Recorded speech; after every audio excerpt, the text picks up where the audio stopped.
ইবনে হিশামের ভিতরে আছে। আল্লাহর নবী যখন মক্কার ভিতরে প্রবেশ করেন, নবীজি উটের উপরে বসা, মাথাটা এমন ভাবে নিচু করে দিয়েছেন যেমন বিজয়ী কোন নেতা কোন এলাকা যদি দখল করে তার মধ্যে অহংকার আর দাম্ভিকতা কাজ করে, করে কি করে না?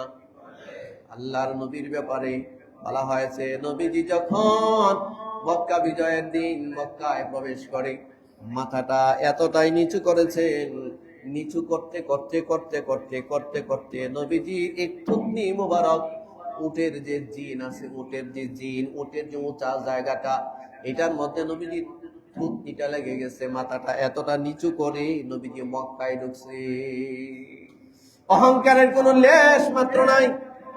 নবীজি মক্কায় ঢুকে জাবাল আবু কুবাইসের উপরে দাঁড়াইছে। পাহাড়ি পাথরের উপরে দাঁড়ায় নবীজি চতুর্দিকে তাকায়। মক্কার ওই কাফেররা যারা নবীজিরে মাজনুন বলে গালি দিত, পাগল বলে গালি দিত, যারা নবীরে আহতার বলে গালি দিত, নির্বংশ বলে গালি দিত, যারা নবীরে সাহির বলে জাদুকর বলে গালি দিত, যারা নবীরে গণক বলে গালি দিত, যারা নবীরে পাগল বলে গালি দিত, অত্যাচার করে 13টা বছর পর্যন্ত নবীরে পাথর মারছে, রক্তাক্ত করছে, নবীর জন্মভূমি থেকে হিজরত করতে বাধ্য করছে। এই সমস্ত কাফের গুলো চারদিকে থরথর করে কাঁপতেছে।